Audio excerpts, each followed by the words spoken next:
Խորհրդավոր լռության աղմուկ Գյումրիում Մարտուն Գրիգորյանը կմիանա Վարդան Ղուկասյանին։ Արցախում էթնիկ զտում վայրագությունը արդարացնելու մղումով Ալիևը ծանրացնում է ստերի տոպրակը։ Օկուպացված Արցախում Բաքուն ջնջում է հայկական հետքը, աշխարհը քայլ չի անում։ Իրանի զինուժը կազմ պատրաստ է դիրքային պայքար տարածաշրջանում, թե էսկալացիայի իրական վտանգ։ $1 միլիոն անտոկոս փոխառության հետքերով ֆինանսների նախարարի նկատմամբ քրեական վարույթ կնախաձեռնեն, կադրային սովի ու կիսական դպրոցների կապն ու իշխանության առաջարկը։ Ցմահ դատապարտյալների բունտը ինչ են պահանջում կալանավորները։ Ձգտել խաղաղության, բայց պատրաստ լինել պատերազմին, ոմայի ողջ մնալու բանաձևը։ Եվ 94 կիլոգրամ թմրանյութ եռամսյակում ոստիկանների բացահայտումը։ Բարի երեկո արգելի հեռուստադիտող, օրվա գլխավոր ժամն է, կարևորի մասին ես Հայկ Նավասարդյանն եմ։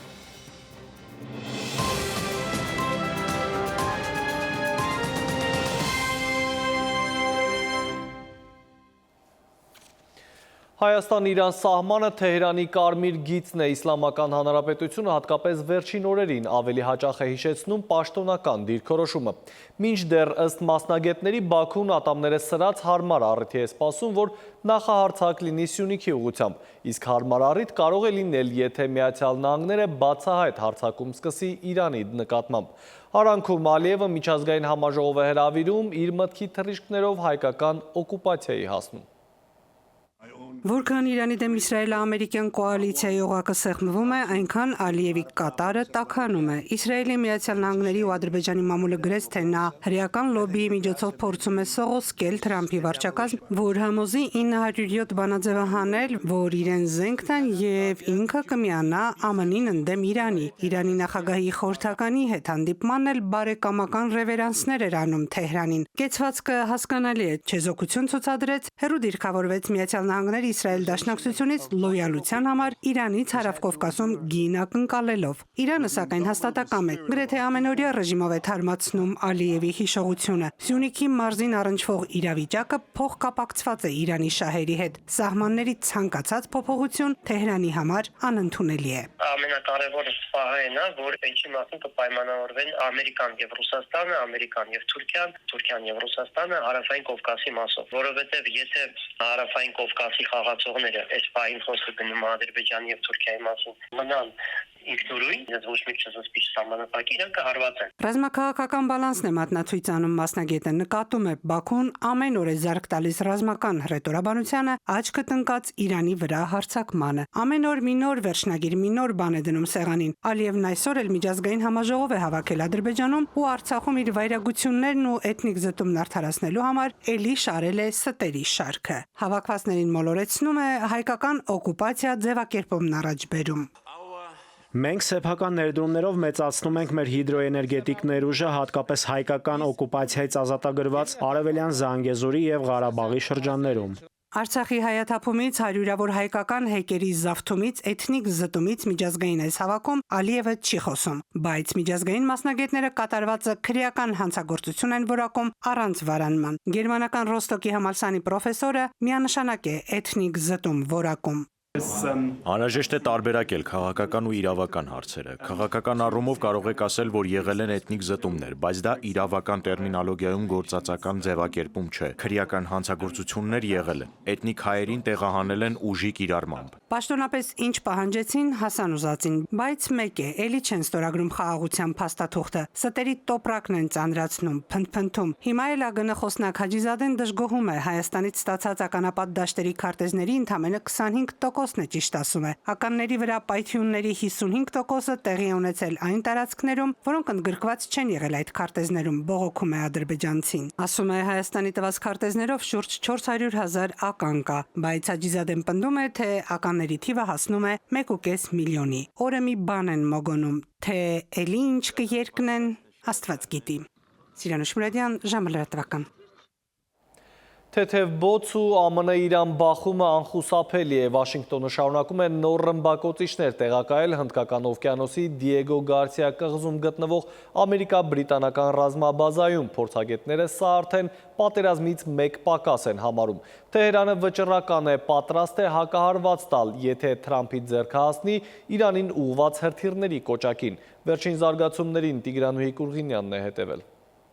Ամերիկայի Միացյալ Նահանգները հարձակվելու վտանգի սուրը ճոճում է Թեհրանի գլխի վերևում, սպառնում, վախեցնում հարձակվել իսրայելական ճակատով ու հասնել ուզածին միջուկային ծրագրի շուրջ նոր գործարքին։ Իրանը թարմացնում է զինանոցը, ստուգում երկրի զինված ուժերի ռազմական վիճակը ու ուղիղ ասում, սպառնալիքի ներքո բանակցել չեն պատրաստվում։ Երկու օր է միջազգային մամուլը գրում է, թե Իրանն անգամ օդն է փակել, ինչն իհարկե հերքվեց, բայց փորձագետն Իրանից հաստատում է, Թեհրանը մինչև ատամները զինված է ու թեև Վաշինգտոնին առաջարկել է Օմանի միջոցով երկխոսել, զուգահեռ նաև պատրաստվում է հնարավոր հարձակման։ Թրամփը ավել է ուզում է Իրանը հրթիռների զարագիրել թողի եւ դիմադրողական ուժերի աջակցությունը թողի դարաշրջանում եւ Իրանի համար դա անընդունելի է։ Մինչեւ սպառնալիքներ կան Իրանի դեմ, Իրանը պետք է զգոն լինի բոլոր սցենարների համար, այսպահին բոլոր իրազինված ուժերը բերել է պատրաստման իրավիճակում։ Իրանցի բարձրաստիճան պաշտոնյաները ամեն օր հրապարակային խոսքում պնդում են, վախեցնելու ու սպառնալու մոտեցումներն անընդունելի են համարում, միջնորդավորված բանակցությունն են համարում ելքը։ Փորձագետն ասում է, բացառված է, թե այս հարցում Իրանը որոշումը կփոխի, բայց Ամերիկայի անկանխատեսելի նախագահն այսօր արդեն հարցազրույցում Իրանի փոխարեն որոշել է անմիջնորդ խոսել, պատրաստ են։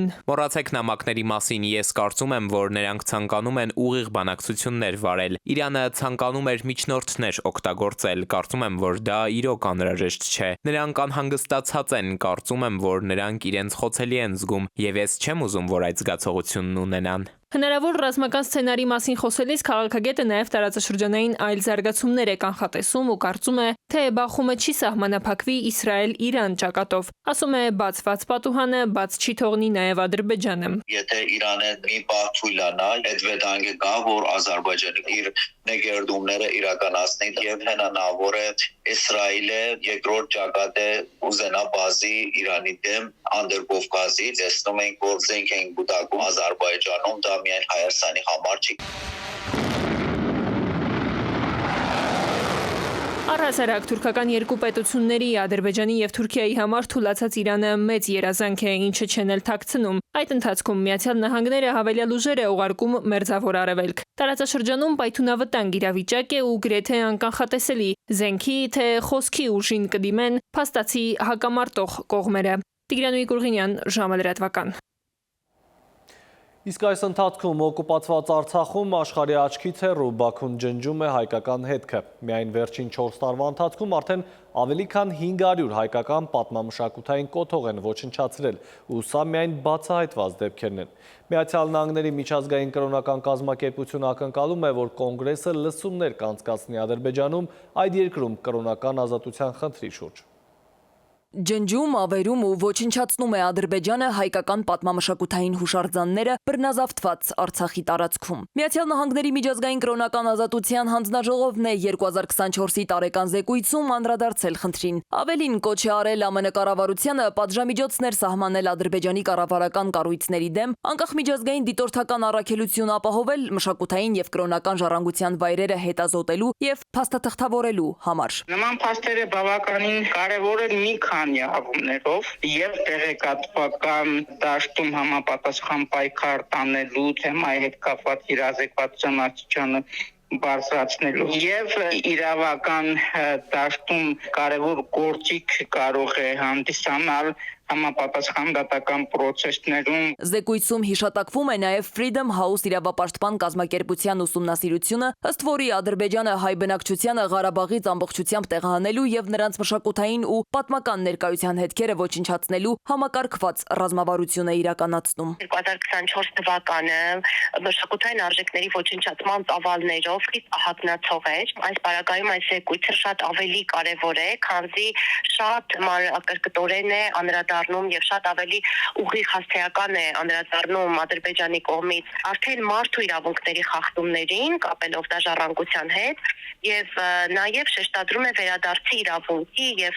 արտախահայերի իրենց հուշարձանների հետ հաղորդակցման իրավունքի կարեւորությունը։ Միջազգային մեկ այլ կազմակերպության Caucasus Heritage Watch-ի արբանյակային տվյալների հիման վրա արձանագրվել են մի շարք կրոնական վայրերի վնասներն ու ավերածությունները։ Խոսքը մասնավորապես հայկական երկու գերեզմանոցների, 19-րդ դարի եկեղեցու եւ վտանգի տակ գտնվող այլ հուշարձանների մասին է։ Հայ հետազոտողների տվյալներով 2020 թվականից մինչև օրս ոչնչացրել են հայկական պատմամշակութային ժառանգության ավելի քան 570 կառույց։ Կարևոր ճարտարապետական կառույց էր Բերձորի Սուրբ Համբարձում եկեղեցին, որը կրկին հիմնահատակ ոչնչացվել է։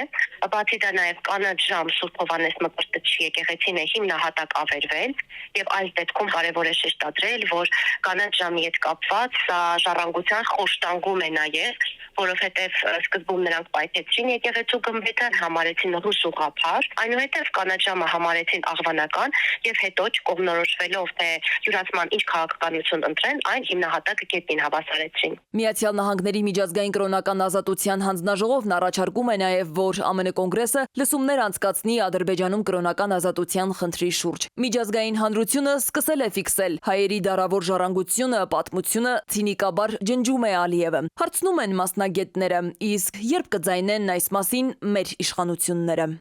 Սվետլանա Ավդիշյան, ժամը լրատվական։ Լրատվական երեկոն շարունակվում է, առջևում թողարկման երկրորդ հատվածն է։ Իրանի զինուժը կազմ պատրաստ է դիրքային պայքար տարածաշրջանում, թե էսկալացիայի իրական վտանգ։ $1 միլիոն անտոկոս փոխառության հետքերով ֆինանսների նախարարի նկատմամբ քրեական վարույթ կնախաձեռնեն, կադրային սովի ու կիսական դպրոցների կապն ու իշխանության առաջարկը։ Ցմահ դատապարտյալների բունտը ինչ են պահանջում կալանավորները։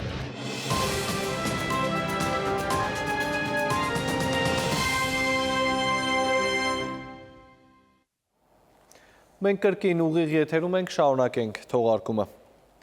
4 օր լռությունից հետո այն խախտել է Գյումրիի արտահերթ թիմ ընտրություններում ձայներով 3-րդ տեղը զբաղեցրած քաղաքապետի թեկնածու պատիվ ունեմ խմբակցության падգամավոր Մարտուն Գրիգորյանը։ Վերջինս հայտարարություն է տարածել, որում մասնավորապես նշում է. մեր քաղաքը դաշինքը կտա անհրաժեշտ քանակությամբ քվե մյուս երկու ուժերի կողմից սատարվող թեկնածու Վարդան Ղուկասյանին առանց որևէ պաշտոնի, ակնկալիքի եւ որևէ պայմանավորվածության։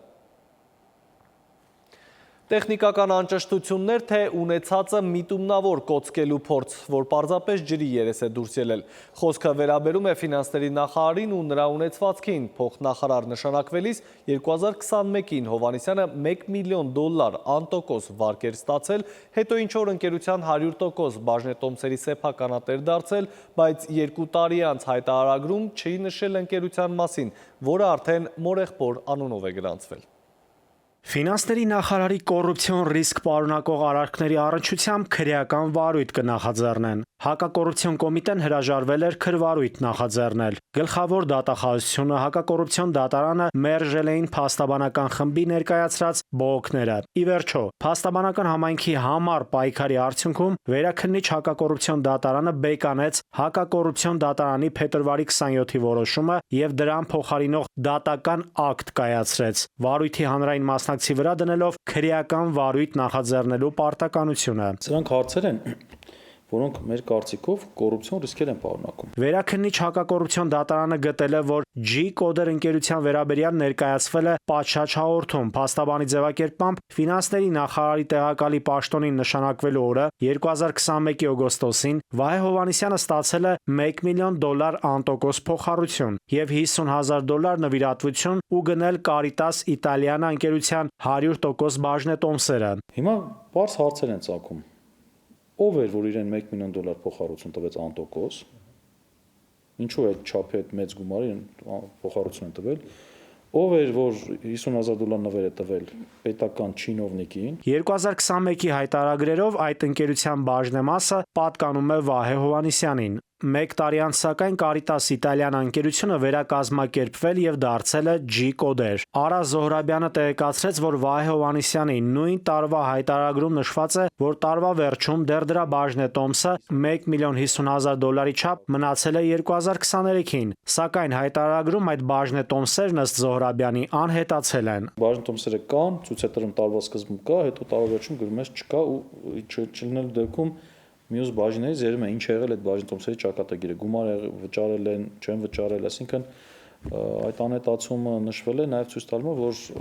այդ շարժը չի երևում իր հայտարարագրերից։ Ավելի ուշ հայտնի է դառնում, որ ընկերության սեփականատեր է դարձել Վահե Հովհաննիսյանի մոր եղբայրը։ Վերաքննիչ հակակոռուպցիոն դատարանը հայտնել է նաև, որ կառավարությունը 2023-ին G-կոդերին 1.5 միլիարդ դրամի ապրանքների ներմուծման մաքսատուրքից ազատման արտոնություն է տվել։ Վերաքննիչ դատարանը գտել է, որ G-կոդերի վերաբերյալ հաղորդումը ընդգրկել է տեղեկություններ առերևույթ հանցանքի մասին։ 2024 թվականին փոփոխություն է կատարում այդ որոշման մեջ եւ դարձվում է 1 միլիարդ 500 միլիոնը 1 միլիարդ 800 միլիոն դրամի ապրանքի, որը կարող է մոտավորապես մոտ 118 միլիոն դրամի մաքսատուրքից ազատել այս ընկերությանը։ Ֆինանսների նախարարությունից ժամին տեղեկացրին, որ դեռ անցած տարի նախարար Հովհաննիսյանը մի քանի անգամ անդրադարձել է թեմային, իսկ նախարարը լրատվամիջոցների հետ ճեպազրույցներում հայտնում էր, թե հայտարարագրում առկա որոշակի անճշտությունները բացառապես տեխնիկական են։ Խնդիրը կանում են անում, որ եթե լավ է թույլտվությունը թույլ տա ես կամ մեկ այլ քաղաքացի, դա գոնե կարելի է հասկանալ, բայց երկրի թիվ 1 ֆինանսների կառավարիչը, որը ինքն է պատասխանատու մեր պետության ֆինանսների կառավարման համար, դա արդեն շատ վտանգավոր երևույթ է։ Ֆինանսների նախարարությունից տեղեկացրին նաև, որ Վահե Հովհաննիսյանը դիմել է կոռուպցիայի կանխարգելման հանձնաժողով, ներկայացրել պարզաբանումներ։ Պրոցեսն ըստ ֆինանսների նախարարության օրենքով սահմանված ընթացակարգով առաջ է գնում։ Նայիրի Մուրադյան, ժամը լրատվական։ Վատ պայմաններով դպրոցում չի կարելի լավ մասնագետ պատրաստել։ Կառավարության ղեկավարի համոզմունքն է, հենց սա է պատճառը, որ այսօր մեր երկրում կադրային սով է։ Բացը լրացնելու համար պատասխանատուները նոր թափ են հաղորդում դպրոցների վերանորոգման ու կառուցման ծրագրերին։ Տարեվերջին առնվազն 80-ից 100 կրթօջախ պետք է վերանորոգված լինի։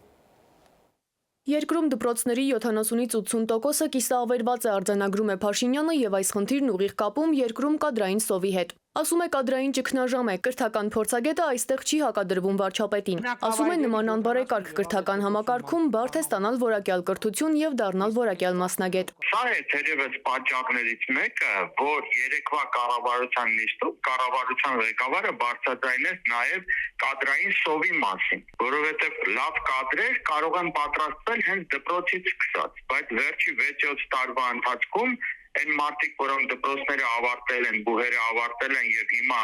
աշխատաշուկայում են, նրանք շատ անորակ կադրեր են։ Կրթության ոլորտի պատասխանատուն նախորդային կառավարության սեղանին դրեց նախարարության ֆինանսական վերաբաշխման փաթեթը։ Նախատեսում են 2025 թվականի պետական բյուջեով կապիտալ ծրագրերի իրականացման համար հատկացված միջոցները նորից բաշխել այնպես, որ 525 միլիոն 496 հազար 400 դրամն ուղղվի դպրոցների շենքային պայմանների բարելավմանը։ Այս ծրագրի շրջանակներում շինարարությունը ավարտված է 45 դպրոցում, որոնք հիմնականում նոր կառուցված վերակառուցված կամ հիմնանորոգված դպրոցներ են։ Վերանորոգումները մեկնարկել են այս տարվանից եւ ինչպես նաեւ կառավարության նիստի ժամանակ հնչեցվեց, հունիս-հուլիս ամիսներին գուցե արդեն առաջին դպրոցները, որոնք հիմա վերանորոգման ընթացքում են, ավարտված լինեն։ Կրթական գերատեսչությունից ժամին տեղեկացրին, որ 119 դպրոց դեռ պիտի վերանորոգվի, որոնցից միայն 6-ն է Երևանում։ Մարզերում այս խնդիրն ավելի ակնառու է։ Ամենասուրը Շիրակի մարզում է։ Սահմանամերձ եւ ոչ սահմանամերձ, այսինքն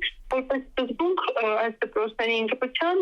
այլ հիմք է դրվել, այս սկզբունք է դրվել աշխատանքային խումբ է ձևավորվել ոչ գերատեսչական կառույցներից եւ այդ աշխատանքային խումբը ընտրել է այն դպրոցները, որոնց պայմանները քիչ թե շատ բավարարում են վերանորոգումով ժամանակակից պահանջներին համապատասխան դպրոցական միջավայր ստանալու։ Կառավարական կաբինետում որոշել են տարեվերջին երկրում վերանորոգված դպրոցների թիվը 80-ից 100-ի կհասցնեն։ Փորձագետն էլ հիշեցնում է, երբ կաբինետը ժամանակին փոխվեց 300 դպրոց 500 մանկապարտեզ ծրագիրը գործարկեցին, հետո սակայն պարզվեց, որ այդ 300 դպրոցը չի սպասարկի ամբողջ համակարգը հանրակրթության վիճակը բարելավելու համար։ Փաշինյանն էլ նախորդին ֆիքսեց նաև, որ երկրում այսօր բնակավայրերի 70 եւ ավելի տոկոսը մանկապարտեզ չունի։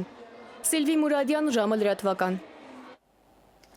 Նուբարաշեն քրեակատարողական հիմնարկում ՑՄԱ դատապարտվածները վնասել են խցերի գույքը այրել ներքնակները։ Ծառայությունից հայտնում են, որ ամեն ինչ սկսվել է այն բանից հետո, երբ դատապարտյալներից մեկի պահանջները չի կատարել ծառայությունը, իսկ մյուսները միացել են բունտին։ Մինչդեռ ազատությունից զրկված որոշ անձինք ու իրավապաշտպաններ այլ բանի մասին են բարձրաձայնում։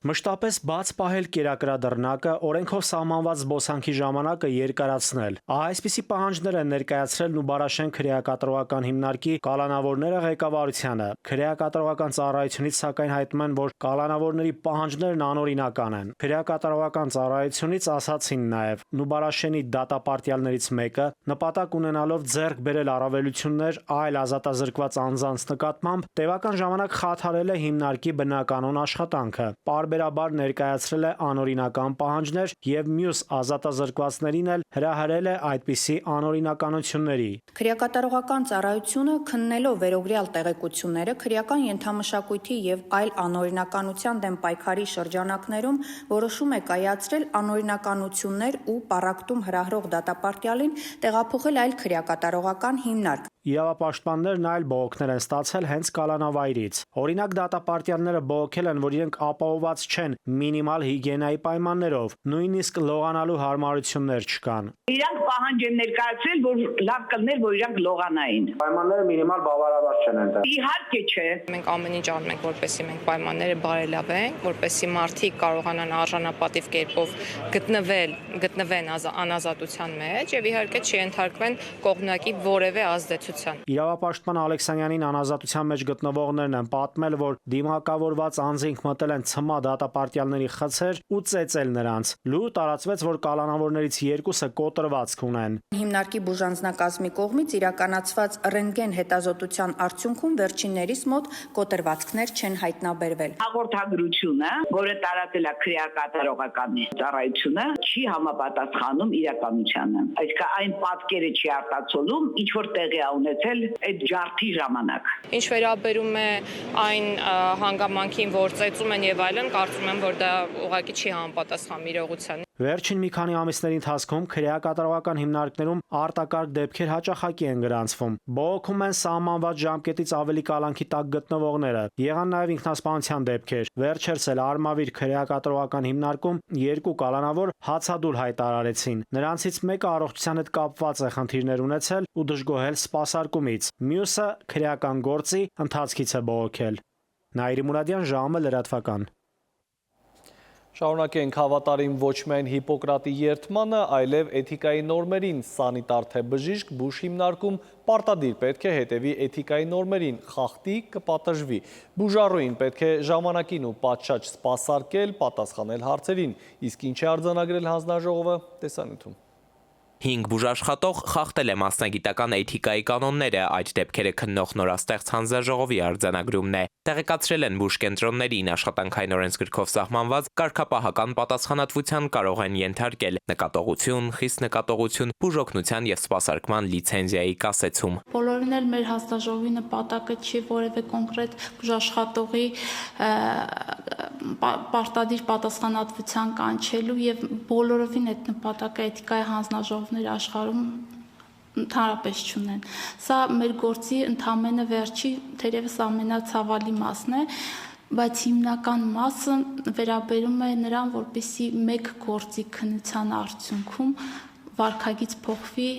առնվազն տվյալ բուժհաստատությունում։ Բուժաշխատողներից պահանջվող մասնագիտական էթիկայի կանոնները գործադիրն է սահմանել, պարտադիր է բոլորի համար, սանիտարից մինչև ավագ բժիշկ։ Խախտումների մասին էթիկայի հանձնաժողովի նախագահը գոհ է, ասում է, ոչ միայն բուժառուներն են անձամբ դիմում ներկայացնում, այլ նաև նրանց հարազատները։ Մենք ունենք ընտանիքի անդամին վիրավորելու դեպքերի հետ կապված դիմումներ, սրանք էլ են շատ հանդիպում, պացիենտի վարքի մասին բուժաշխատողի դատողությունների կատարման դեպքեր, որոնք գնահատականներ են տալիս պացիենտին, դրանով իսկ վիրավորելով նրան, ցավի մեղման հետ կապված թերացումների հետ կապված մենք ունենք գործել եւ պացիենտի որոշակի իրավիճակում բուժումից հետո ունեցել է ցավային որոշակի սինդրոմներ եւ այլն եւ համարժեք պատասխան բուժաշխատողի կողմից այդ բուժական գործընթացներ չեն իրականացվել, ուղղորդումներ չեն իրականացվել։ Բուժհաստատությունների մեծամասնությունն ըստ Աբգարյանի լավ է դիրքավորվել հանձնաժողովի հետ հետադարձ կապ պահպանելուց բացի շատերը նաեւ միջոցներ են ձեռնարկում, որ դեպքերը չկրկնվեն, բայց իհարկե շարքում կան նաեւ այնպիսիք, որոնք հանձնաժողովականներին անգամ չեն արձագանքում։ 2027-ից օրենքը կփոխվի, կխստացնեն։ Աշխարհում հայտնի է, որ համապատասխան քայլերով է նախատեսվում հայտնել անձի վերաբերյալ ծանր ախտորոշումը եւ առողջապահության նախարարության առաջարկեցինք քննարկել եւ նրանք արդեն մեթոդական ուղեցույց են բուժհաստատությունների համար ընդունել, ինչպես հայտնել վատ լուրերը։ Բժշկական էթիկան իդեպ պատասխանատուները նախատեսում են առաջիկա ժամանակներում դարձնել կրեդիտավորման ենթակա, ինչպես մյուս դասընթացների դեպքում, այնպես էլ այս մեկի բուժաշխատողները պարտադրված կլինեն անցնել այն։ Էդուարդ Պողոսյան, ժամը լրատվական։ Եվս մեկ դադար ու կվերադառնանք րոպեներ անց։ Ձգտել խաղաղության, բայց պատրաստ լինել պատերազմին, Ոմայի ողջ մնալու բանաձևը եւ 94 կիլոգրամ թմրանյութ Եռամսյակում ոստիկանների բացահայտումը։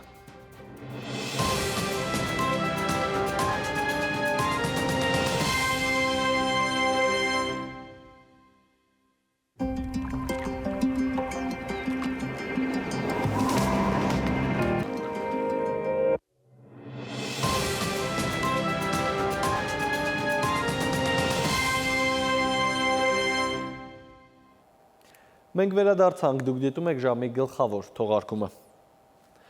Անպատրաստ պատերազմի դաշտ մեկնելով սահմանի զինվորին չես օգնի, ավելին բեռ կլինես հենց զորքի համար։ Հակառակ պարագայում, երբ մարզված ես, գիտես ինչպես պաշտպանվել, կրակել ու հարձակվել, ապա ողջ մնալու շանսը ավելի մեծ է։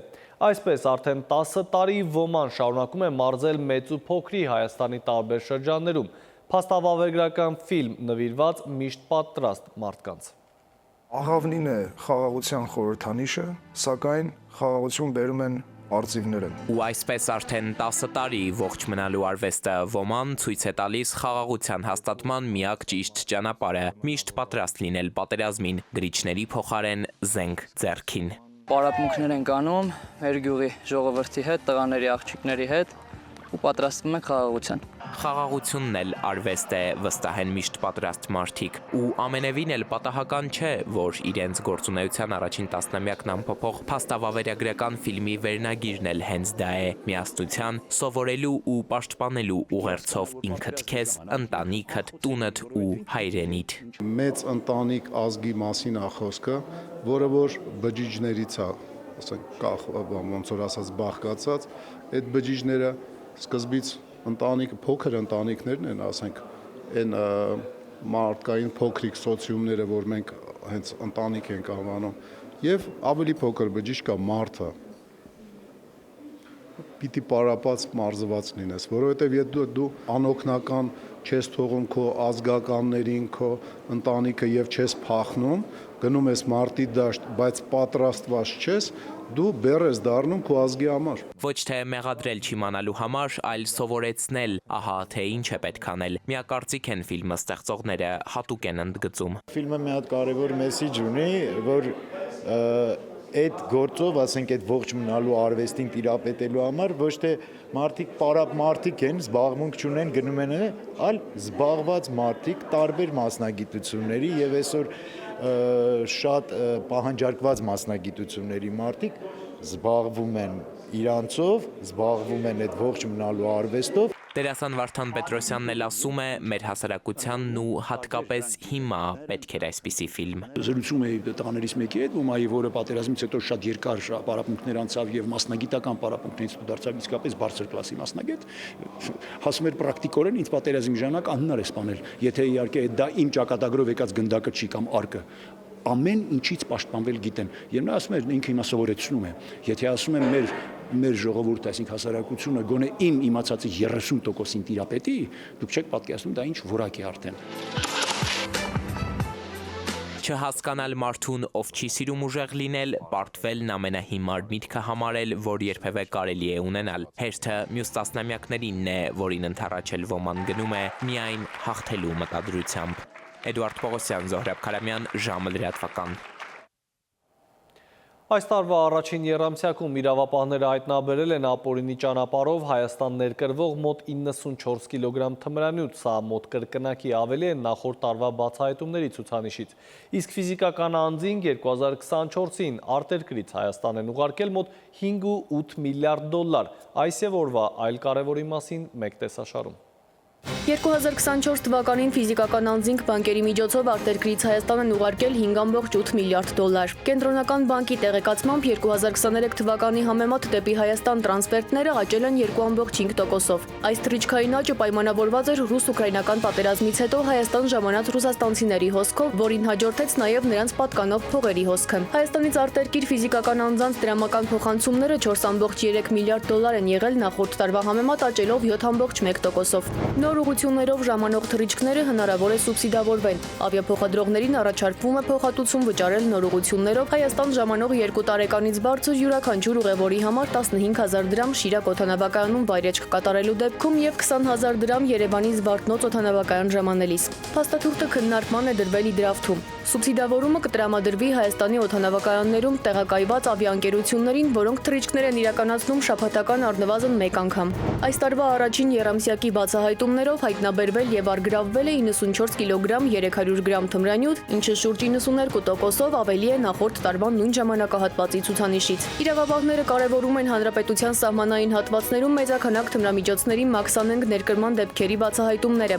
ինչի շնորհիվ կանխվում է հետագայում թմրամիջոցների փոքր չափաբաժիններով տարածումը հանրապետությունում։ Այս տարվա սկզբից 48 կիլոգրամ թմրանյութ է բացահայտվել։ Ապրիլի 7-ից երթևեկության կազմակերպման փոփոխություն կկատարվի Երևանի Իսակովի պողոտա, Առնո Բաբաջանյան փողոց Խաչմերուկում, նաև Լենինգրադյան Հալաբյան փողոցների հատման հատվածում, տեղեկացնում է Երևանի քաղաքապետարանը։ Մասնավորապես Իսակովի պողոտայում Էջմիածնից եկող ուղղությամբ կարգելվի հետադարձը։ Լենինգրադյան փողոցից 3-րդ երթևեկելի գոտուց նախկին ուղիղ եւ դեպի ձախ թույլատրված երթևեկության փոխարեն երթևեկությունը կթույլատրվի միայն ձախ ուղղությունով։ Սիլվի Մուրադյան, ժամը լրատվական։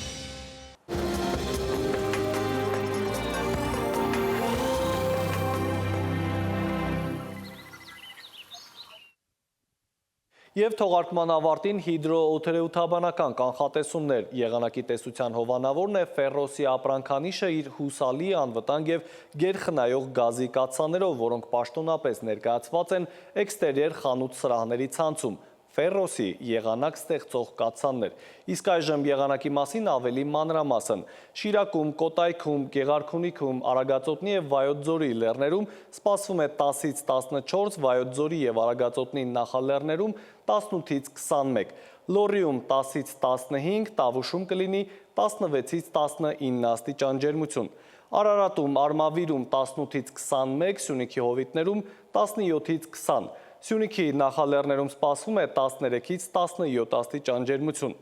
Երևանում գիշերը սպասվում է 6-ից 8, ցերեկը 19-ից 21, երեկոյան ժամերին սպասվում է 11-ից 13 աստիճան։ Հարգելի հեռուստադիտող, այսքանով ավարտված է ժամի գլխավոր թողարկումը, խաղաղ հանգստյան օրեր բոլորիս։